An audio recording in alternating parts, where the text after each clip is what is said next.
Entre nous. Entre nous, Le podcast pour parler de sexualité. Par vous, avec vous. pour vous.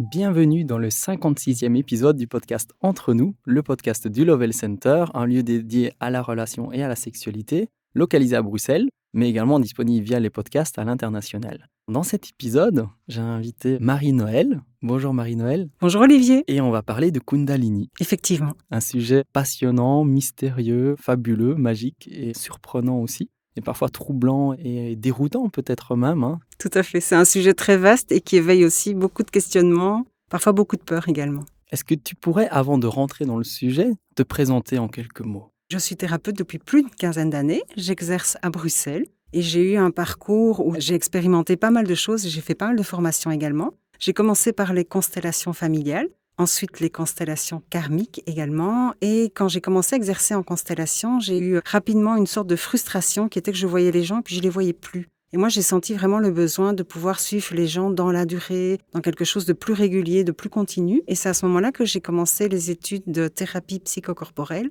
en psychologie biodynamique. Et donc là, c'est vraiment une formation assez longue et très, très intéressante sur tout le travail psychocorporel. À la fin de cette formation, j'ai vécu une expérience avec la Kundalini qui a vraiment bouleversé ma vie et qui a aussi réorienté mon parcours dans quelque chose de plus transpersonnel. C'est à ce moment-là que, d'une part, j'ai digéré cette expérience en lien avec la Kundalini dont je parlerai plus tout à l'heure, mais je me suis aussi formée dans tout ce qui est lecture des annales akashiques, soins énergétiques et des choses qui vont vraiment toucher plus à la dimension transpersonnelle. Donc, d'une part, j'avais déjà travaillé beaucoup sur la notion de moi, ma famille, etc., les ancêtres, et maintenant, c'est vraiment plus la dimension aussi, tout ce qui est karmique, les vies antérieures. Donc ça, c'est un petit peu le fil de mon parcours en tant que thérapeute. Merci.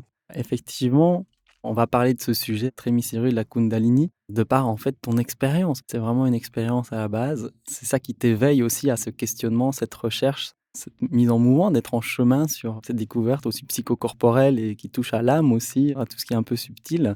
On va y venir petit à petit. Deuxième question classique, les auditeurs ont l'habitude. Quelle est ton intention vraiment quand tu te connectes à ton cœur? Pourquoi tu es ici au micro ensemble aujourd'hui? Et puis des gens vont peut-être t'écouter tout de suite le mois prochain et d'autres dans 3 ans ou dans 5 ans. Mais qu'est-ce qui t'anime? Ce qui m'a motivée à faire ce podcast, je sentais depuis longtemps que c'était important pour moi de témoigner. Et voilà, j'ai un petit peu repoussé. Et puis la rencontre avec toi, pour moi, c'était un petit peu comme un signe de la vie. Bon, maintenant, c'est le moment. Maintenant, il est temps. Et je voulais témoigner particulièrement de mon expérience qui a été un petit peu bouleversante dans un premier temps avec la Kundalini. Parce que à l'époque où ça m'est arrivé, je me suis sentie vraiment très, très seule et très perdue. Et si je peux permettre à certaines personnes qui vont se reconnaître peut-être dans ce que je dis, de pouvoir trouver des clés, de pouvoir trouver des pistes et de ne pas vivre ce sentiment d'être perdu et de solitude que j'ai vécu à l'époque, ça me ferait très plaisir. Merci. Avec plaisir. Ouais, c'est vraiment un partage de cœur à cœur, d'accompagner les gens par des faits de vie et dire qu'on n'est pas seul, qu'on est certainement nombreux à vivre ce genre de choses et de pas nécessairement trouver les réponses facilement ou d'être perdu dans la recherche, pas savoir qui contacter, comment trouver des solutions et quoi faire avec finalement. C'est des expériences qui sont transcendantales, qui transforment la vie et notre perception du monde aussi. Et surtout que quand moi, ça m'est arrivé, je ne savais pas ce que c'était qu'une montée ou un syndrome de Kundalini.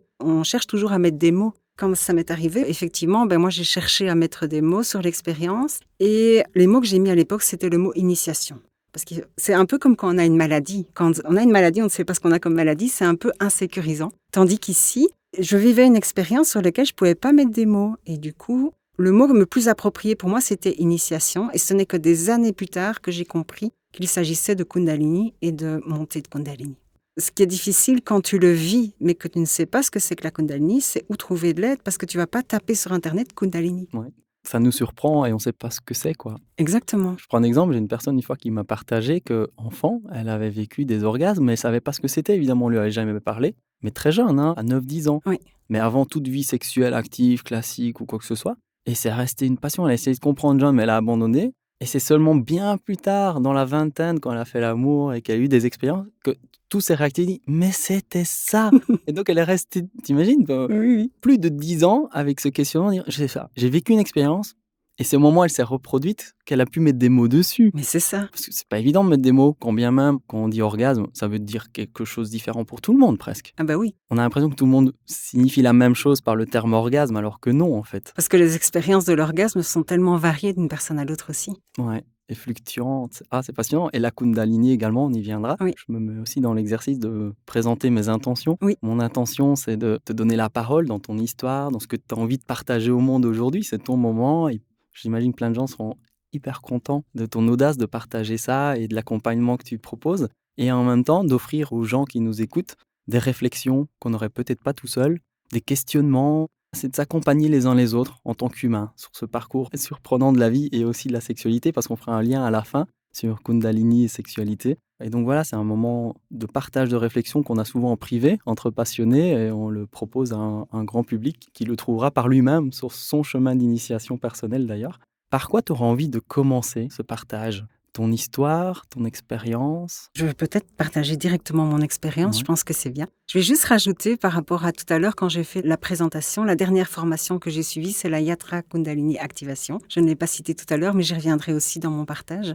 Mon expérience, en fait, ma première expérience, ou en tout cas ce que je pensais être ma première expérience avec la Kundalini, qui a une quinzaine d'années, en 2009. Ça s'est passé lors d'un voyage en Grèce. Je suis partie avec une amie en Grèce. On était toutes les deux à l'époque déjà dans une recherche au niveau spirituel. Mon amie avait eu beaucoup d'ouverture assez soudaine à la spiritualité et on s'est embarqué dans un voyage en Grèce. Et ce voyage, c'est pour ça que je disais à l'époque que j'ai vécu une initiation, parce qu'il a vraiment pris une tournure un peu initiatique, dans le sens qu'il nous arrivait toutes sortes de choses un peu pas anodines justement, toutes sortes de choses plutôt interpellantes. Et à un moment donné, en cours de ce voyage, on était dans un hôtel à Santorin. Et en plein milieu de la nuit, je me suis réveillée et j'entendais des cris. Et au départ, ma première réaction, c'est de se dire, comme on est dans un hôtel, mais peut-être qu'il y a des cris ou des voisins de la chambre d'à côté se disputent. Mais une fois que j'étais plus consciente, je me suis rendu compte que les cris, ils étaient dans mes oreilles. Et en fait, je m'ouvrais à la clairaudience. Mais d'une façon brutale, parce que ça s'est ouvert par des cris. Pour moi, c'était vraiment assez insécurisant. Heureusement que mon amie était là, qui, elle, vivait aussi une forme d'ouverture spirituelle. J'étais déjà pas toute seule, mais pour moi, c'était vraiment difficile de m'expliquer pourquoi cette clairaudience s'ouvrait comme ça la nuit, pourquoi elle s'ouvrait à travers des cris. Et à l'époque, je ne l'avais pas du tout liée avec une expérience que j'appellerais aujourd'hui syndrome de Kundalini. Je trouve ça fascinant, j'ai des frissons partout là, qui viennent des gens en t'écoutant. C'est un sujet qui m'a passionné et je me dis: «Waouh, c'est fantastique de pouvoir se rencontrer». Parce que c'est rare de rencontrer des gens malgré tout qui vivent ce genre d'expérience. Moi, j'ai découvert tout ce langage et l'univers de la Kundalini à travers les livres, finalement. Puisqu'en fait, moi, je suis passionné par le tantra et le tao. Oui. Et dans le tantra et le tao, on dit bien, la sexualité, c'est pas une fin en soi. Non. C'est énergétique avant tout. Et l'univers de la Kundalini est tout proche. Et cette énergie de vie. Et qu'en fait, travailler l'écoute, la sensibilité, le relâchement du corps, l'éveil de tout l'aspect énergétique du corps et des relations, amène à dire mais l'énergie sert à quelque chose. La Kundalini n'est pas une finalité en soi non plus. C'est finalement un début, c'est un éveil, c'est un mouvement sur tellement plus. Tu parles de clairvoyance, il y a clairaudience. Quelque part, ce travail sur si on a la chance de le vivre, parce qu'on ne peut pas nécessairement décider et l'obtenir nécessairement, mais il faut se mettre en mouvement quelque part parfois. Ça s'invite, mais il faut aussi être dans un contexte propice pour que ça se mette en place, comme toi, un chemin initiatique en voyage et autres. Avoir le petit coup de pouce de la vie et de se dire que l'énergie sexuelle, dans ces livres que j'ai lus, oui, mais ça peut vous aider quand vous nourrissez tous les plans énergétiques de votre corps à développer des capacités psychiques qui paraissent un peu surnaturelles ou supranaturelles, que sais-je, clairaudience, clairvoyance ou d'autres, et que en fait, c'est un chemin d'éveil qui n'ouvre qu'à plus d'amour presque en fait. Mais ça peut être déstabilisé parce que comme tu dis, quand tu le vis et que tu sais pas ce que c'est, ça peut être challengeant. Je suis passionné par ce fait que la sexualité n'est qu'un moyen d'être en relation à l'autre, au monde, à se transformer, à se découvrir le monde et puis à développer parfois des capacités humaines qui sont presque un tabou dans notre société actuelle, alors qu'en fait elles sont bien là. Moi j'ai développé aussi des choses, je te donne le micro aujourd'hui, moi aussi j'ai des expériences, ça me parle de Kundalini, Mais voilà, peut-être que j'en parlerai dans d'autres épisodes. Et je trouve ça fascinant. Par exemple, moi, dans les livres, Kundalini, et je t'ai montré la référence tout à l'heure, Oui. Kunda vient entre autres du mot prostate. Et donc, Kundalini, c'est l'énergie de la prostate. Mais en fait, du corps physique ou psychique ou énergétique, ça, c'est encore une grande question. C'est certainement les deux. Mais elle existe chez l'homme et chez la femme. Et qu'en fait, c'est comment l'éveiller, comment la stimuler, comment l'accompagner, comment l'aider à nous transformer de l'intérieur et la faire circuler et en faire quelque chose finalement. C'est pas une finalité en soi. Et toi, tu venais avec une autre approche du mot. Oui, disons que Kundal, en sanskrit, ça veut dire enroulé. Il y en a qui disent boucle, boucle d'oreille. Et dans la symbolique, le symbole qu'on utilise pour représenter la Kundalini, c'est souvent un symbole de serpent. On dit que la Kundalini, c'est quand le serpent, il est encore tout enroulé, donc tout replié sur lui-même, et que ce serpent, il est logé entre le coccyx et le sacrum. Et donc, Kundalini, c'est quand le serpent ne s'est pas encore redressé sur son axe, autrement dit, le long de la colonne vertébrale, et alors monter dans ce canal qu'on appelle Shushuma, avec les nadis qui sont féminins et masculins de Inda et Pingala. Voilà, c'est comme ça qu'on définit finalement la Kundalini, c'est comme une énergie de vie, c'est du prana qui est à l'état un petit peu souvent latent ou dormant chez pas mal d'êtres humains et qui, une fois qu'il est réveillé, soit par des approches, justement comme la Yatra Kundalini Activation, ou d'autres approches. Moi, je connais plusieurs approches qui travaillent avec l'énergie de la Kundalini. Je pense notamment à une méthode qui s'appelait Love Energetics. Aujourd'hui, c'est Quanta Massage ou Quanta Thérapie. Mais voilà, il y a plusieurs approches comme ça. Dans ma formation de base en psychologie biodynamique, on parlait de psychorgastie. Ça travaille aussi sur la Kundalini. Ou alors à travers une montée spontanée de Kundalini, un petit peu comme j'ai vécu. Il faut comprendre aussi, c'est qu'il y a beaucoup de confusion. Et donc, si tu me le permets, moi, je voulais quand même un petit peu clarifier ces notions de syndrome de Kundalini, de montée de Kundalini, d'éveil de Kundalini, d'activation et de poussée de Kundalini. Parce que cette Kundalini, pour moi, je trouve, c'est un mot qui peut faire peur. Quand on va aller voir sur le net Kundalini, il y a beaucoup de personnes qui vont alerter des dangers de la Kundalini. Et donc, pour moi, ça me paraît important de clarifier avec mon regard à moi, c'est bien sûr ma vision, toutes ces notions-là. Est-ce que c'est OK pour toi si je développe un petit peu ? Bien sûr. Pour moi, quand on dit éveil de Kundalini, c'est-à-dire que ça se passe quand une personne est vraiment prête. En Inde, c'est beaucoup à travers le yoga, notamment le yoga Kundalini, donc les yogis. En Inde, c'est vraiment comme une quête du Graal, cette Kundalini. Beaucoup de gens vont aspirer toute leur vie à connaître cette énergie de la Kundalini. Et donc, il y a des gens qui vont méditer, qui vont faire des pratiques spirituelles, etc. Et à un moment donné, parce que le canal est ouvert, mais aussi parce que cette Kundalini, il faut bien imaginer qu'elle monte le long de la colonne vertébrale et donc qu'elle traverse chacun des différents chakras.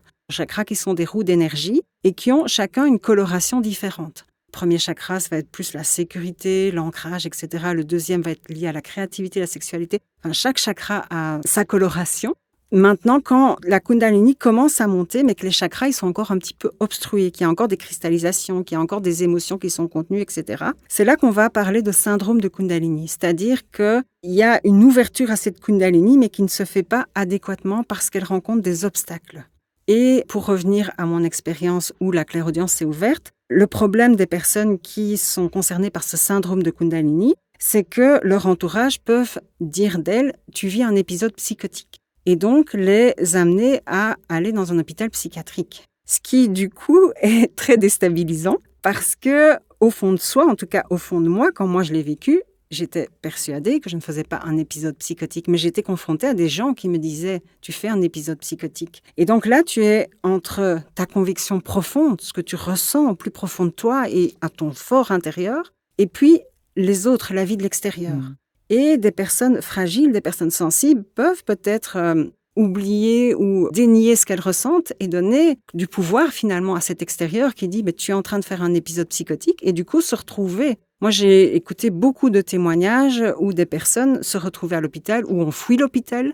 Et donc, pour moi, c'était important de clarifier ça parce que quand on dit épisode psychotique, souvent on entend hallucination. Et moi, si je me remets dans mon expérience, ce que j'ai vécu, c'est que c'est comme si, on va dire, il y a des barrières qui avaient été levées, il y a des filtres qui ont été levés. Et donc, je pouvais contacter, par exemple, en une journée, 10-15 vies antérieures différentes. Sauf qu'à un moment donné, on le vit tellement dans son corps, tellement dans sa chair, que Je dirais, on n'est pas déconnecté de la réalité, mais on est connecté à d'autres réalités. Parce que souvent, si tu regardes au niveau de la définition entre la névrose et la psychose, la différence, c'est qu'on dit souvent que la personne psychotique, elles vont ne plus être connectées à la réalité. Et pour moi, je pense que dans les hôpitaux psychiatriques, il y a pas mal de personnes qui sont connectées à d'autres réalités. Il y a des personnes qui ont réellement de vraies hallucinations, mais il y a peut-être des personnes qui ont un petit peu comme plongé dans d'autres vies ou des vies qu'elles ont pu vivre avant. Et je pense que le fil, il est quelque part fragile, comme on dit, le fil entre les personnes qui sont borderline et les personnes qui sont psychotiques. Et je pense que quand on vit une expérience de syndrome de Kundalini, on est un petit peu sur ce fil. Et du coup, ce qui est très déstabilisant, c'est que d'une part, l'entourage ne nous comprend pas. Et en plus, qu'on peut, si on n'a pas la force de caractère de dire non, moi, il n'y a aucune raison que je me retrouve à l'hôpital, je ne vais pas aller à l'hôpital, on peut s'y retrouver et donc se retrouver face à des psychiatres qui vont rien comprendre à ce qu'on vit. Ouais, et c'est vraiment là, je trouve, un propos important, c'est qu'on peut être déstabilisé tant par l'expérience, qu'on découvre un peu de manière fortuite comme ça, et en même temps déstabilisé donc, par l'expérience physique et psychique par soi-même, mais également par les proches qui ne connaissent pas. Ils parlent d'un truc qu'ils ne connaissent pas. Ils mettent des étiquettes, des mots en pensant mieux faire, peut-être parfois pour protéger, mais ils ne savent pas de quoi ils parlent, ils ne l'ont jamais vécu eux-mêmes. Et la même chose peut-être parfois par des professionnels, des psychiatres ou autres, peu importe, sans mauvaise intention, mais les gens ne l'ont jamais vécu. Et donc s'ils ne l'ont jamais vécu, pour eux, ils croient bien faire et dire c'est comme ça, ils ramènent une réalité peut-être très simple, alors qu'en fait, la personne vient de s'éveiller à quelque chose qui transcende tout ça, en fait. Et elle est multiplement déstabilisée. Et là, ça devient délicat comme expérience à vivre. Je comprends que tu as erré des années avant de te dire, mais comment tu sors de là, finalement? Je te laisse continuer sur ton discours, Oui, mais cette déstabilisation, elle est multiple. Et il y a un avant et un après. On ne fait jamais marche arrière. Et je pense qu'en plus, on parle du chakra racine. C'est en lien avec le chakra racine. Mais le racine, c'est l'ancrage. Donc, il faut s'ancrer. On est pleinement dans le présent. On est heureux d'être dans son corps, mais on développe en même temps des habilités de ressenti corporel et psychique différentes de ce qu'on a connu avant, peut-être même de la norme. Et il faut vraiment arriver à se stabiliser, s'ancrer, quoi. C'est pour ça aussi, comme tu disais, que le chakra racine est aussi lié à des notions comme sécurité, insécurité, stabilité ou instabilité, tant physique que psychique. Tout ça est cohérent, en fait. Même l'ancrage, c'est important. Et j'aime beaucoup que tu en parles parce que c'est vrai que c'est un sujet... Moi, j'en parle souvent, c'est en termes d'orgasme, par exemple, des gens qui parlent d'orgasme, qui n'ont jamais vécu des orgasmes vraiment transcendantaux, t'écoutes, tu sens bien qu'ils ne l'ont pas vécu. Quand toi, tu l'as vécu, tu ne leur donnes aucune crédibilité parce qu'en fait, c'est pas grave, c'est ni bon ni mauvais, mais tu dis, mais non, ça résonne pas. Tu sens que le corps et l'âme ne résonnent pas. Oui. Et donc, tu dis, bon, c'est pas grave. Mais certains vont y croire en croyant que cette personne sait. Mais en fait, elle ne sait pas. Elle parle de théorie. Donc, quand on l'a vécu dans son propre corps, c'est vivant. Et là, on peut transmettre. Et toi, tu oses en parler aujourd'hui. Je trouve quel cadeau, quoi, pour tout le monde. Et je te remercie vraiment. Je te laisse continuer sur ces différentes approches. Syndrome. Et au fait, tu parlais beaucoup de multi, et aujourd'hui, dans un vocabulaire souvent employé dans le domaine du développement personnel et de la thérapie, c'est la multidimensionnalité. Et donc, pour moi, cette notion de multidimensionnalité, elle a commencé par cette expérience-là. Pour moi, on est dans plusieurs réalités à la fois, tout en étant connecté à la réalité dans le sens, je suis consciente que je vis sur Terre, je suis consciente qu'il faut que je me lève le matin, je suis consciente qu'il faut que j'aille travailler, je fais pas tout et n'importe quoi, comme une personne qu'on qualifierait de psychotique, où elle perd le contact, pour certaines personnes en tout cas, avec la réalité, dans le sens ne savent plus gérer leur quotidien, ce qui était absolument pas mon cas à l'époque. Et donc, c'était très déstabilisant parce que même des professionnels, justement, de la thérapie et tout, ne savaient pas mettre des mots sur ce que j'avais vécu. Et donc, c'est pour ça aussi que je témoigne, parce que je trouve que dans les écoles, justement, de thérapie psychocorporelle et d'énergétique, etc., c'est important que le plus de praticiens soient au courant de ça pour si un élève ou quelqu'un vit ça, savoir mettre des mots sur ce que la personne vit et du coup, pouvoir l'aider de manière adéquate. C'est pour ça que moi, j'ai choisi aujourd'hui de m'ouvrir à le fait d'aider des personnes qui vivent ce genre de choses. Donc voilà, donc là, maintenant, j'ai développé assez bien la notion de syndrome de Kundalini. Maintenant, je vais revenir à la notion de montée et d'éveil de Kundalini. Pour moi, je dirais que l'éveil, c'est vraiment quand une personne va vivre cette montée de Kundalini et va vivre à ce moment-là, il n'y aura plus d'obstruction, va vivre une expérience vraiment extatique et va pouvoir rester dans cet état-là. La montée, je dirais, ça se passe bien, mais il n'y a peut-être pas un état d'éveil permanent.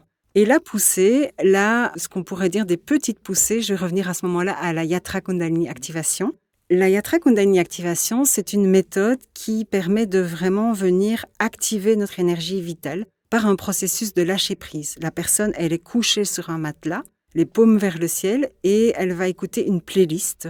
Et cette playlist, elle est spécialement conçue pour aller agir sur certaines zones cérébrales et permettre à cette énergie de vie qui est stockée entre le coccyx et le sacrum de tout doucement faire des petites poussées délicates dans le corps, voire le long de la colonne. Mais c'est vraiment, si on prend l'exemple d'une montée de Kundalini où l'énergie va prendre un petit peu la forme d'un geyser ou d'un karcher, dans la Yatra Kundalini Activation, c'est un peu comme si c'est au goutte à goutte. Et c'est une méthode non invasive. Ça veut dire qu'on ne va pas faire de stimulation brutale, on ne va pas faire d'exercice vraiment au niveau du corps, d'exercice pour stimuler le corps. C'est vraiment un processus de lâcher prise parce que c'est juste l'effet de résonance avec le thérapeute ou le facilitateur. Parce que le facilitateur lui-même, comme il a sa Kundalini active, ça va faire comme quand on jette un caillou dans l'eau, un effet de résonance au niveau des participants. Et également cette musique qui va venir stimuler cette énergie. Et la personne va pouvoir vivre justement une petite, comme si elle touchait au goutte à goutte à cette énergie de la Kundalini, mais dans un environnement complètement sécure,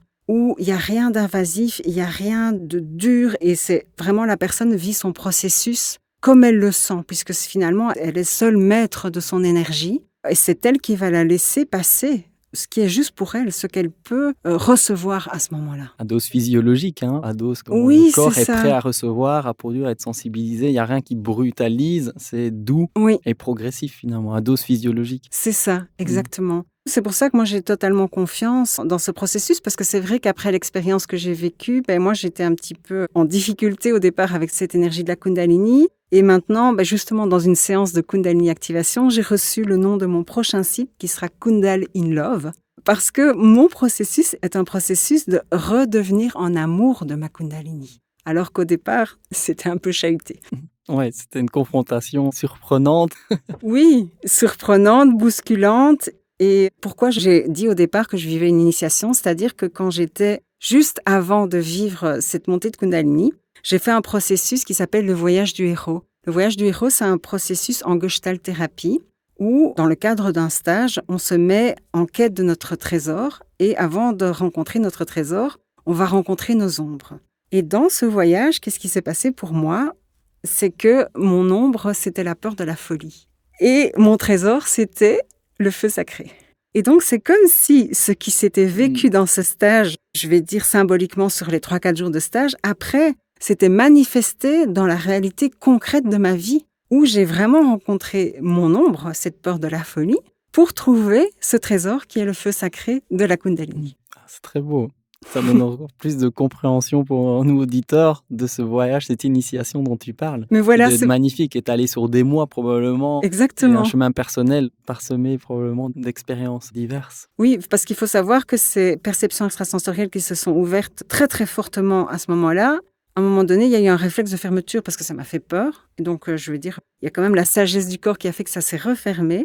Et elles se sont réellement réouvertes que 10 ans plus tard. Après, j'ai toujours eu une bonne intuition. Mon intuition, je l'ai toujours gardée. Mais je vais dire vraiment la capacité de lire les annales akashiques et ce genre de choses, d'avoir des messages qui me viennent, d'avoir des images qui me viennent. C'est revenu de manière beaucoup plus douce, beaucoup plus harmonieuse, environ 10 ans après. Et je reviens sur cette notion de folie, mais c'est vrai, c'est des sujets qui me passionnent depuis même mes 12 ans en fait. Et à l'époque, je me souviens, j'ai rencontré des gens, on parlait de ce genre de choses. Et c'était non, attention, la folie, c'est là parce qu'en fait, ça éveille des choses nouvelles. Mais si à la fois on est déstabilisé, mais que les autres nous traitent de fous, on peut vraiment perdre pied. Et que la folie, je comprends que cette peur, elle était là parce que, qu'est-ce qui est en train de se passer? Comment on le gère finalement? C'est ça qu'on vraiment. Et aujourd'hui, c'est ça, grâce au Yatra, Kundalini Activation, entre autres, et d'autres techniques et compétences que tu as, tu peux accompagner, être à l'écoute et guider un cheminement, donner la main. Comme tu dis, ta passion, c'est d'accompagner les gens sur le long terme. Pas juste les voir une fois et puis on ne sait pas ce qui se passe, mais plutôt dire non, c'est un chemin d'accompagnement ensemble, de grandir ensemble. Et c'est parfois surprenant. Je trouve ça fascinant de se rendre compte que cette énergie de vie, elle nous révèle à nous-mêmes une unicité, une spécificité qu'on ne découvrira qu'au moment où elles se présenteront, et il y en a peut-être plusieurs. Et puis, il faut savoir aussi, pour moi, la vie, elle t'amène toujours sur un plateau ou d'une manière ou d'une autre tes plus grandes peurs. Et moi, j'ai eu dans ma famille, justement, une personne qui était psychotique, que j'ai régulièrement été voir à l'hôpital psychiatrique dans mon enfance. Et évidemment, j'ai vu ce que c'était que la camisole chimique, j'ai vu comment on traitait les gens. Et donc, je pense que même si je ne le verbalisais pas pendant mon enfance, j'ai eu peur. J'ai eu peur de basculer dans cet état psychotique. Et dans mes recherches, évidemment sur mes vies antérieures, j'ai pu constater que ça m'est arrivé dans une vie antérieure. Donc évidemment, ces peurs-là, elles étaient déjà engrammées dans mes cellules. Et donc, avec cette expérience de syndrome de Kundalini, c'est venu réactiver mes plus grandes peurs, mon ombre dans ce voyage du héros, que j'ai traversé pour après avoir le cadeau de retrouver ces perceptions extrasensorielles et aussi tous les bienfaits de la Kundalini, parce que c'est vrai qu'on n'en a pas encore parlé, mais la Kundalini, elle a plein de bienfaits. C'est peut-être le moment d'en parler si tu as envie, éventuellement, pour garder un fil conducteur facile. Mais en fait, la Kundalini, moi, déjà, je trouve que c'est quelque chose qui te réaligne, qui te remet dans ton axe. La dernière séance que j'ai facilitée, séance de Kundalini activation, les personnes, elles m'ont vraiment fait ce retour. Je me sens plus moi-même. Il y avait même une personne, c'était marrant parce qu'on reçoit souvent des phrases. Elle a reçu la phrase de la chanson de Jacques Brel, « Ne me quitte pas », sauf que ce qu'elle a reçu, c'est « Ne te quitte pas ». Et donc, c'était vraiment en fin de séance, elle a eu ce message « Ne te quitte pas ». Je trouvais ça tellement émouvant et tellement beau parce que ça traduit bien de ce que fait cette énergie de la Kundalini. C'est vraiment de te remettre dans ton axe, dans ton centre, dans ton alignement. Et étant donné qu'elle vient traverser tous les chakras, elle vient finalement t'apporter tous les bénéfices de tous les chakras. Si elle traverse ton deuxième chakra, qui est lié à la sexualité et à la créativité, elle vient t'amener, en nettoyant toutes les cristallisations qui sont dans ce deuxième chakra, elle te donne accès aussi à son cadeau, une meilleure sexualité, une plus grande créativité. On peut avoir plus d'énergie, plus de libido, un grand détachement. Moi, je l'ai senti beaucoup pour moi, depuis que je pratique régulièrement la Yatra Kundalini Activation. Quand quelque chose de difficile m'arrive, c'est comme s'il y avait une sorte de barrière entre moi et l'événement qui fait que je vais prendre les choses avec beaucoup plus de recul, beaucoup plus de détachement. Après, évidemment, ça aide pour tout ce qui est intuition, ouverture des perceptions extrasensorielles. Ça aide pour plein de choses finalement. Parce que, comme elle va traverser tous les chakras, ça va agir finalement dans tous les domaines de la vie et dans tout ce qui peut être problématique. La confiance en soi, si elle va travailler au niveau du troisième chakra, elle va t'aider à avoir plus de confiance en toi. Au niveau du cœur aussi, plus d'ouverture du cœur. Oui, dans la pratique, c'est souvent des choses simples. Quand on parle de confiance en soi, qu'est-ce qui, quelque part, dans tous les domaines de notre vie, nous limite ou nous empêche d'être dans notre confiance en soi? Et c'est souvent des petits gestes, des petits changements, des petites prises de conscience, d'accepter et d'oser s'ouvrir dans cette confiance qui fait que ça se développe. Enfin, je veux rendre les choses très accessibles parce qu'elles le sont en fait.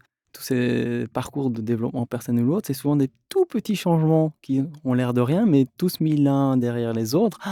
On retrouve sa pleine vitalité. On dit « Waouh, j'arrive à m'exprimer, j'arrive à être moi-même, j'arrive à écouter les autres, à rester serein, à être joyeux, à rigoler souvent, à sentir cette force de vie en moi, à avoir de l'intuition quand je sens que j'en ai besoin. Voilà, de me sentir ancré, d'être heureux dans ma vie. Enfin voilà, la base, c'est souvent ça, c'est l'amour et se sentir bien. Et ça passe par tous des petits trucs qui paraissent anodins, mais qui ne le sont pas du tout en fait. Tout à fait. Ce que tu me dis, ça m'évoque aussi des personnes qui vont vraiment prendre des grandes décisions après des séances. La Yatra Kundalini Activation, tout dépend d'une personne à l'autre. Il y a des personnes qui vont déjà sentir des grandes choses en une première séance. Il y a des personnes qui vont avoir besoin de plusieurs séances pour que cette énergie s'active, comme on dit. Et donc, les bienfaits, pour certains, c'est vraiment important qu'elles fassent plusieurs séances pour commencer à sentir les bienfaits. Et d'autres vont avoir des bienfaits directement. Des personnes peuvent quitter une personne ou dire au revoir à un employeur après une séance parce qu'elles sont prêtes, parce qu'elles sont mûres et que la séance leur a donné le petit coup de pouce pour faire peut-être la démarche qu'elles avaient envie de faire depuis longtemps, mais qu'elles n'arrivaient pas à faire.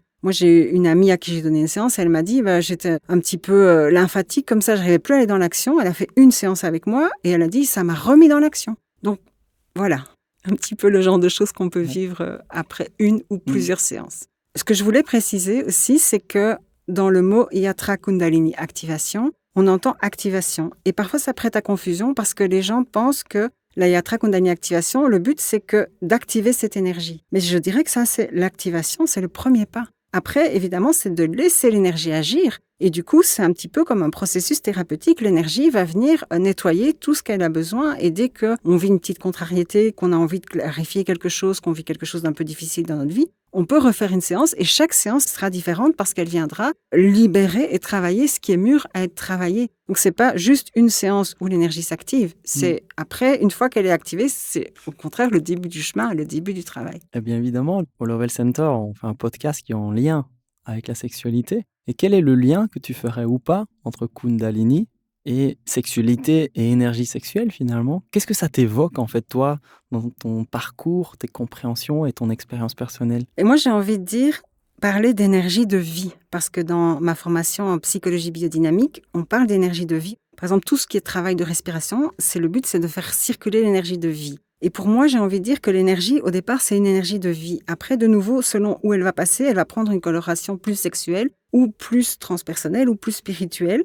Du coup, effectivement, quand on fait circuler l'énergie Kundalini, si on a des blocages, par exemple dans le 2e chakra, ou les gens qui ont vécu des abus sexuels, des attouchements, etc. Moi, j'ai énormément travaillé avec ce type de public dans le cadre de ma pratique en psychologie biodynamique. Évidemment, le fait de stimuler cette énergie et de la faire circuler dans ce chakra-là, ça va venir permettre de libérer des émotions, parce que dans les séances de Yatra Kundalini Activation, il y a beaucoup de libération émotionnelle. Et notamment, je pense à une personne qui m'a vraiment témoigné qu'elle a senti des grosses libérations, elle s'est sentie connectée à toute sa lignée de femmes qui avaient vécu des abus sexuels et qu'elle a vraiment senti qu'il y avait une guérison pour elle et pour toute sa lignée. Et après, elle se voyait dans les bras d'un ange qui venait comme la prendre dans ses bras. Donc, j'ai vraiment vu comment l'énergie pouvait agir sur les difficultés en lien avec sa sexualité pour ramener à une dimension plus spirituelle. Enfin, cette séance, le retour qu'elle m'en a fait était vraiment merveilleux. Après, ce que j'ai envie de dire, moi, j'ai pratiqué aussi beaucoup le tantra.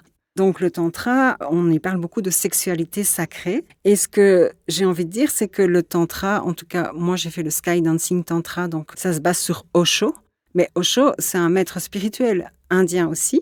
Et il faut savoir que, comme je te le disais tout à l'heure, en Inde, la Kundalini, c'est un peu la quête du Graal. Et donc, ce que j'ai remarqué, c'est que les pratiques indiennes pour stimuler l'énergie de la Kundalini étaient très proches des pratiques qu'on peut retrouver en tantra, comme par exemple la pratique de la vague. Les bandhas, c'est les contractions. Souvent en tantra, on te demande de contracter ton périnée et de faire monter ton énergie de chakra en chakra dans la pratique de la vague. Finalement, ça se rapproche très fort de la Kundalini parce que la Kundalini, quelque part, l'énergie va aussi venir circuler et monter. Donc, le fait que justement Osho soit d'origine indienne et toute cette culture indienne où la Kundalini a vraiment une place très importante, pour moi, fait que dans la pratique et les structures qu'on trouve en tantra, ça se rapproche énormément de ce qu'on peut vivre à travers les pratiques liées à la Kundalini. On aborde aussi les notions de Shiva et Shakti. En tantra, on dit, voilà, Shiva, là c'est le dieu finalement masculin, et Shakti, c'est la déesse féminine, la déesse donc de l'énergie. Et on parle de réunion entre Shiva et Shakti. Ça, le tantra, il y a des exercices quelque part un peu de soi à soi, mais il y a aussi des exercices de partage à deux. On le fait en duo. Je dirais que dans la Kundalini, on va travailler sur les polarités féminines et masculines, mais plutôt de soi à soi, puisqu'il y a l'idée de faire circuler cette énergie de vie le long des nadis, donc Ida et Pingala. Pingala qui est la dimension masculine solaire et Ida féminine lunaire. Donc finalement, ça va aussi venir quelque part chercher une harmonie entre les différentes polarités. Et ce que j'ai envie de dire, une notion qu'on développe beaucoup en Kundalini Activation, c'est la notion de la non-dualité, voire de l'unité. Moi, au moment où j'ai vécu ce syndrome de Kundalini, ce qui était compliqué pour moi, c'est que j'ai reçu aussi des enseignements, notamment comment travailler avec les cristaux. J'ai reçu pas mal d'enseignements. Mais comme j'ai eu aussi des choses qui ont été compliquées, parce que j'ai parlé tout à l'heure uniquement de mon ouverture à la clairaudience, mais il faut savoir qu'après, j'étais en contact avec des entités, mais des entités qui se faisaient passer pour des êtres divins.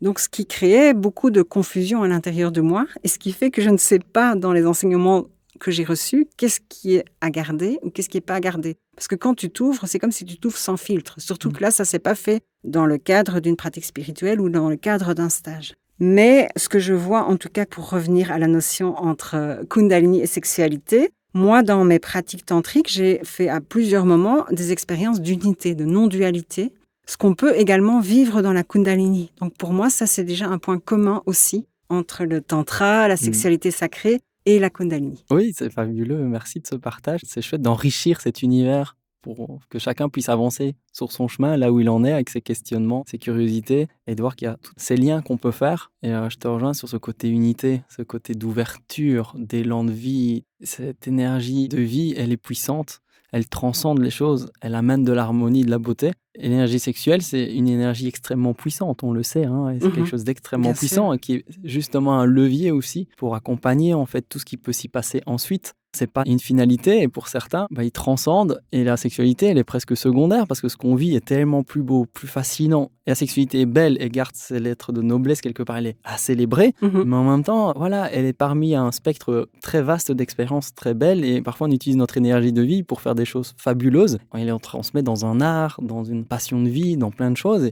Mais ça vient de cette énergie sexuelle et qui n'est pas à avoir peur. Tu parlais de peur aussi, on est confronté à nos peurs. Parfois, on a peur de la sexualité. Oser aller voir ce qui s'y trouve, qu'est-ce qui se révèle à nous à travers notre sexualité, qu'est-ce qui bloque, qu'est-ce qui est cristallisé, qui nous empêche d'avancer. Parce que voilà, souvent, on va bien plus loin que ce qu'on croit, que ce que la sexualité peut nous apporter. Oui. C'est cette expérience, je trouve. La Kundalini ne parle pas de sexualité en soi, mais c'est intimement lié. Oui. Et je trouve qu'on le voit, il y a des gens qui s'épanouissent énormément. Et puis finalement, ils sont en paix. Et la sexualité, elle a beaucoup moins d'enjeux parce qu'en fait, on ne s'y arrête pas. On la prend avec et elle nous transporte bien plus loin, quoi. C'est ça que ça m'éveille en t'écoutant et ce que je vis personnellement, effectivement. C'est fabuleux. Merci de ce... Oui, et moi j'ai envie de dire aussi là-dessus, apprivoisons toutes les parts de nous-mêmes. Parce que c'est vrai qu'au niveau tantra, il y a justement plusieurs écoles aussi. Il y a l'école tantra rouge, tantra blanc, qui est plus spirituelle. Moi, j'ai souvent retenu ça, cette image de... Un jour, j'ai écouté une émission radio qui disait que les plus grands médiums, c'était aussi ceux qui étaient le plus ancrés. Et pour moi, c'est important d'aller vraiment accueillir tout ce qui se passe dans notre premier chakra, dans le deuxième chakra, et de passer par cet épisode de transmuter et transcender. Dire oui au côté sauvage, dire oui à la sexualité telle qu'elle est, et après la transcender. Mais d'abord, d'aller vraiment regarder son ombre, sa lumière, tout ce qui se passe, tout ce qui est en nous, de dire oui à tout. Et du coup, j'ai envie de te raconter, parce qu'après avoir réfléchi, déjà après avoir conscientisé que ce que j'ai vécu, c'était un syndrome de Kundalini, j'ai un petit peu réfléchi sur mon parcours. Il y a une étape de mon parcours qui m'a marquée, et pour moi, c'était déjà une première petite montée de Kundalini, mais partielle, je dirais. Un jour, j'étais chez mon thérapeute en psychologie biodynamique et il m'a massé cette zone du coccyx sacrum. Et je suis ressortie de là et je sentais beaucoup d'énergie dans le premier et deuxième chakra. Et ce qui était très interpellant, c'est que les gens se retournaient sur moi dans la rue. J'étais à mon travail, j'ai fait une pause, je suis allée dans un café. Il y a un homme qui est venu s'asseoir à côté de moi, qui m'a abordé. À peine qu'il est parti, un autre qui est venu, qui m'a donné sa carte. Et je me sentais comme ça, mais hyper attractive. Et ce que j'ai compris, c'est que cette énergie de Kundalini s'était réveillée, mais quelque part était bloquée, on va dire, au niveau du troisième chakra. Donc, avait vraiment investi mon premier et mon deuxième chakra. Et donc, me rendait très attractive sexuellement. Mais elle n'avait pas pu poursuivre ce chemin de transmutation. Et donc, ça m'a donné cette expérience à vivre. Mais voilà, qu'est-ce qui se passe quand tu as plein d'énergie dans un ou deux chakras, mais que les autres, qu'elle ne poursuit pas son chemin dans les autres chakras. Et donc ça, pour moi, c'était un tout premier contact avec l'énergie de la Kundalini avant ce que je vous ai raconté par la suite. Merci. Ça donne beaucoup d'éclairage sur toutes ces expériences et ce parcours de vie que tu as. Ouais, je voyais le tantra comme le fait d'utiliser l'énergie sexuelle dans un but de transformation spirituelle. Et quelque part, je trouve que la Kundalini, ça a aussi cette vocation-là. La différence que je verrais, c'est que le tantra, il y a plus cette notion de partage et d'exercice, de toucher avec l'autre, de partage, de respiration avec l'autre. Tandis que la Kundalini, pour moi, ça se passe plus de soi à soi, où on va unifier notre partie masculine et féminine. Mais aussi, dans les représentations de la Kundalini, il y a bien sûr ce canal central qui est le Sushumna, Ida et Pingala. Après, parfois, quand on regarde, il y a des représentations où on voit un serpent qui descend et un serpent qui monte. Et moi, j'aime bien ces représentations-là parce que pour moi, dans les expériences de Kundalini, on peut le vivre par le bas, l'énergie ascendante, par le haut ou par le cœur. Et en tantra, l'expérience de la vague, souvent, c'est une expérience ascendante. On fait monter l'énergie. Mais après, notamment là où moi je l'ai appris, il y a un cycle supérieur où là, on va faire la vague ascendante et la vague descendante. Et moi, j'aime ça parce que alors du coup, on va faire monter l'énergie, cette énergie ascendante, mais on va aussi accueillir tant l'énergie tellurique que l'énergie cosmique. Et pour moi, quand j'ai vécu vraiment cette ouverture du troisième œil, j'ai l'impression que c'est venu du haut. Alors que dans l'expérience avec mon thérapeute que j'ai cité avant, ça venait du bas. Donc pour moi, c'est vraiment cette réunion entre le féminin et le masculin en soi, mais aussi cette communion avec l'énergie de la terre et l'énergie du ciel. C'est ma vision. Ouais, merci. Voilà.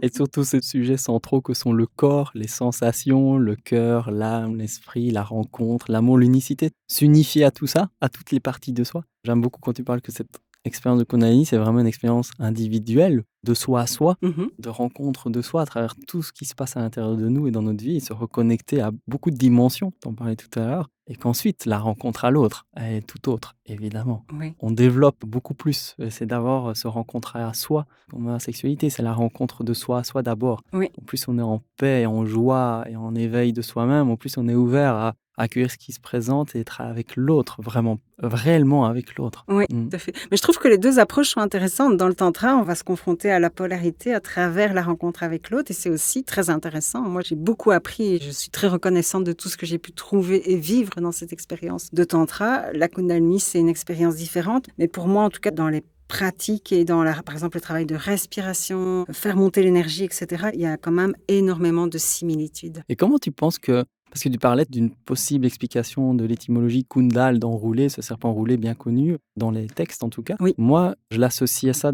Et effectivement, il y a eu plein de manifestations dans le corps, l'esprit, l'intuition et le subtil suite à toutes ces expériences. Mais j'ai vraiment senti l'orgasme monter à travers le plancher pelvien, vraiment sûr. la zone Ah oui, du oui. premier chakra, la prostate, enfin toute cette zone du bas, mais c'est presque énergétique. C'est difficile parfois de me dire quelle est la zone exacte. C'est Bien vraiment sûr. tout vient et ça monte. Moi, c'est monté direct dans le cœur, quoi. Tu vois, cette vague, le corps, il suit, en fait, il se courbe et ça monte et ça explose dans le cœur. Je dis, ok, ce que j'avais lu dans les livres, je le vis, mais je comprends pourquoi il parle de cette montée, de ce mouvement de serpent, de cette énergie qui t'accompagne. Et moi, j'ai eu la chance d'avoir cet éveil, mais sans les syndromes dont tu parles. Moi, ça n'a apporté que des choses belles, joyeuses, positives, libératrices et des choses de l'ordre de l'émerveillement. Mais j'ai aucun symptôme négatif, tu vois. J'ai pas vécu ce genre de choses.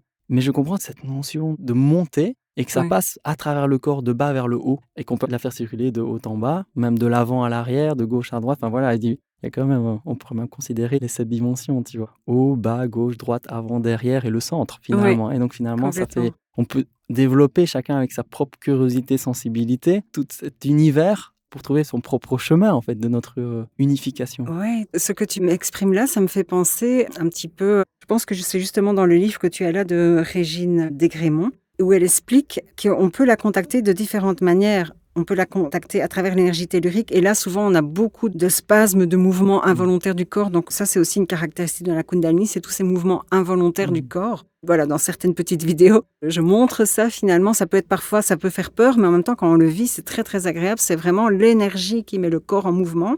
Mais quand on vit une montée de Kundalini au niveau du cœur, justement, là, c'est très extatique, très apaisant. Parce que toi, tu as vécu cette expérience de par le cœur. Moi, j'ai raconté, c'est marrant parce qu'on est complémentaires à nous deux, puisque moi, j'ai raconté par le bas et par le haut, et toi, tu as l'expérience complémentaire qui est par le cœur. Et donc, ça, c'est la plus gratifiante, la plus douce, quelque part, la plus joyeuse, c'est parce que ça arrive dans ce secteur qui est le cœur, qui est l'amour, par excellence. Absolument, et j'en ai pleuré, toi, dans le moment, c'est beau, quoi. Tu peux que suivre l'émotion qui te fait pleurer. Ça te transcende, c'est de la joie, c'est plein de choses qui sont puissantes. Ouais, c'est de la béatitude intense. Et c'est vrai que c'est marrant de se rendre compte que nos expériences, on se rend compte sur ce podcast avec Mais oui. toutes des facettes différentes de cette même notion. Moi, c'est vrai que j'ai vécu des expansions au niveau du cœur dans le tantra, mais actuellement, on ne me suis pas encore, en tout cas, dit que c'était des expériences liées à la Kundalini. Peut-être ça l'était ou peut-être ça l'était pas. À vrai dire, je me suis pas posé la question jusque-là. Mais j'aime en tout cas bien ton expérience. Je trouve que c'est beau que tu en parles. Oui, suite à ça, j'avais dit que j'en parlerai moins, mais c'est vrai que j'ai eu un des exemples de capacité psychique ou intuitive. J'avais vécu 2 orgasmes du cœur, mais par le son, tu vois, c'est pas la sexualité, mais c'est en lien avec la sexualité, je le sens, c'est une énergie sexuelle puissante, tu vois, mais 2 fois par le son, et de mois à mois, avec d'autres. Et en fait, j'ai eu des moments où, par exemple, je parlais avec quelqu'un, et puis j'avais des mots, je dis pourquoi ce mot? Et puis la personne le parlait après, donc j'attendais 3, 4, 5, 10 secondes, et en fait, j'avais les mots que ce que les gens allaient me dire. Genre, ici, tu vas parler de parachute, mais j'ai le mot parachute qui va arriver. Puis tu dis parachute, t'as aucun doute, tu dis, attends, c'est improbable que tu parles de parachute dans ce podcast. Mais oui. Et le mot me vient, et puis tu le cites. Et j'avais plein d'expériences comme ça. Je dis, waouh, mais j'en ai pas parlé aux autres, parce que on va dire, t'es fou, j'ai rien à prouver. C'est juste que c'est là, et pour moi, c'est clair comme de l'eau de roche, et c'est mon expérience, et je vais pas essayer de faire comprendre à quelqu'un un truc qu'il n'a pas vécu, donc je vais perdre mon temps. Mais j'avais tout ce genre d'expérience régulière. J'ai dit, ok, d'accord. Se développe à travers ces expériences qui transforment notre vision du monde et du corps, moi à travers le cœur, des facultés psychiques que j'avais jamais imaginé que ça puisse être possible, tu vois. Et j'ai tellement d'expériences comme ça, je me dis, il y a aucun doute, c'est là. Et le fait de cultiver cette joie avec soi, avec les autres, de transmettre, d'oser de transmettre, parce que quelque part, pourquoi le garder secret, tabou, ou se dire non, c'est pas possible? Non, c'est là. Et peut-être qu'à force des rencontres, tous ensemble, on aura collectivement la possibilité de s'élever tous ensemble, parce que c'est exceptionnel de pouvoir vivre Bien ça. sûr, ouais. Et après, qu'est-ce qu'on en fait, quoi, ça c'est encore autre chose. Mais en tout cas, c'est particulier. Et toi, tu as eu ces expériences justement psychiques aussi, de clairaudience et autres.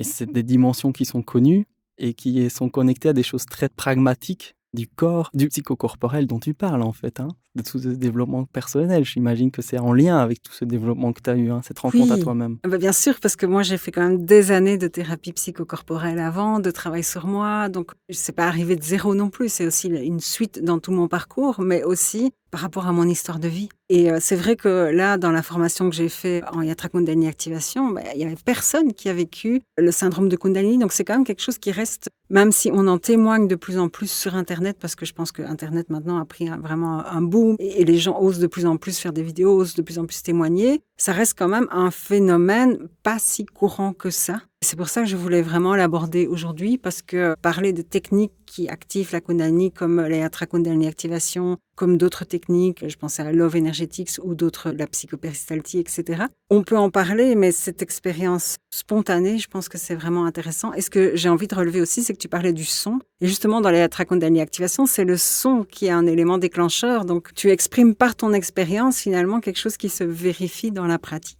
Ouais, parce que moi, je connaissais pas du tout le Yatra Kundalini Activation. C'est de la musique qu'on écoute, mais fabuleuse. Moi, j'ai adoré. Tu m'as permis d'expérimenter une session et j'ai envie de le reproduire. Mais effectivement, c'est totalement cohérent avec ma propre méthodologie personnelle que j'ai à travers les livres, enfin personnelle, d'expérience personnelle à travers les livres que j'ai mis en pratique, et surtout une curiosité, une rigueur, une discipline. Je le fais par joie, mais j'expérimente le son de ma voix sur mon corps. Ah Et la voix des autres, la voix cristalline des autres sur mon corps. Pour moi, le son est quelque chose d'extrêmement puissant. Ah oui. Et on croit, oh, j'écoute juste une musique. Non, t'écoutes pas juste une musique.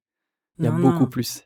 Il y a des intentions, il y a une énergie, il y a un parcours, il y a une spécificité à cette musique. Toutes les musiques sont extrêmement puissantes, probablement, d'autres plus. Mais je veux dire, elles ont un effet extrêmement puissant sur le corps et toutes les dimensions de l'être humain, en fait, je veux dire. Je voudrais rebondir une seconde sur l'expérience du son, parce que dans la Yatra Kundalini Activation, la spécificité par rapport à d'autres techniques de Kundalini Activation, justement, c'est qu'on utilise le langage de lumière. Et donc, le langage de lumière, c'est un langage qu'on ne comprend pas. C'est ni du français, ni de l'anglais, ni une langue connue. Mais c'est vraiment le langage de l'âme. Ça veut dire que chaque âme a son propre langage. Et donc, une des manières de faciliter, parce que mon rôle dans la Yatra Kundalini Activation, c'est de voir comment l'énergie circule dans le corps d'une personne et de venir le faciliter, soit à travers un petit travail au niveau énergétique sur la personne, mais aussi par ce langage de lumière, donc qui sont vraiment des sons, des mots ou des chants parfois, qui permettent finalement d'encourager le processus. Et tu parlais aussi de cristal et cristallin.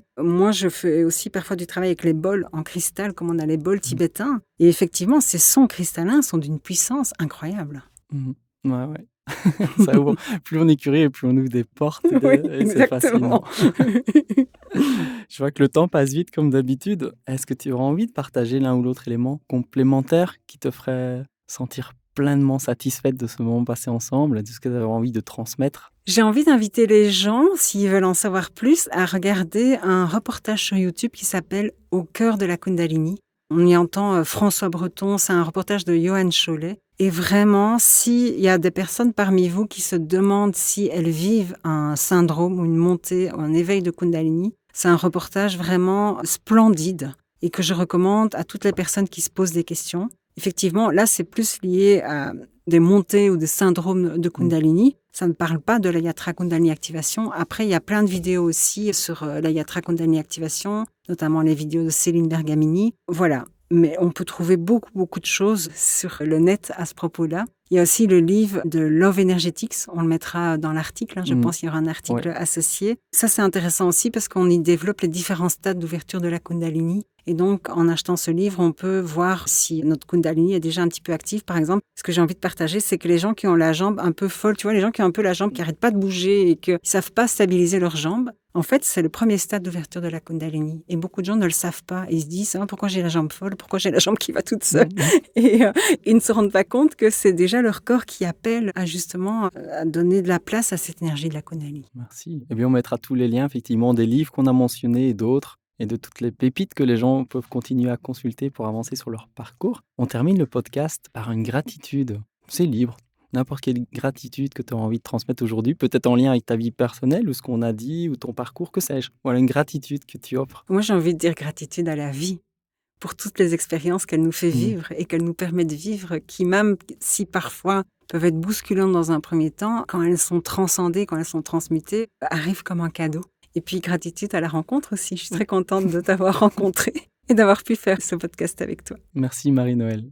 Et peut-être à rajouter, comment les gens peuvent te trouver? Ça sera écrit dans l'article, mais où est-ce que tu travailles et comment ils peuvent te trouver? Donc j'ai un cabinet à Watermal-Boisfort. Pour ce qui est des séances, je les fais dans une salle à Woluwe-Saint-Lambert. J'en ferai aussi des séances à Boisfort. Donc les lieux où je vais faire les séances vont encore certainement évoluer. Mais mon site, c'est www.amourenkore, donc corps, corps.be, avec le même nom sur Instagram et sur Facebook. Ok. Et donc, ce nom de ville dont tu parles, c'est Bruxelles, parce que des gens nous écoutent à l'international, et donc Oui. on te trouve sur Bruxelles. Exactement. Facile d'accès en train, en TGV ou en avion d'ailleurs, hein.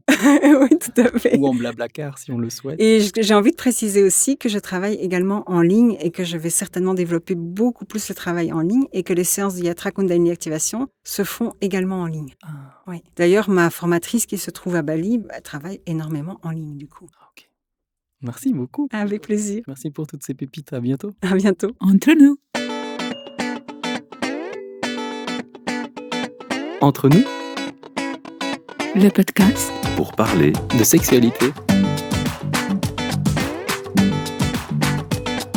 par vous, Avec vous. pour vous.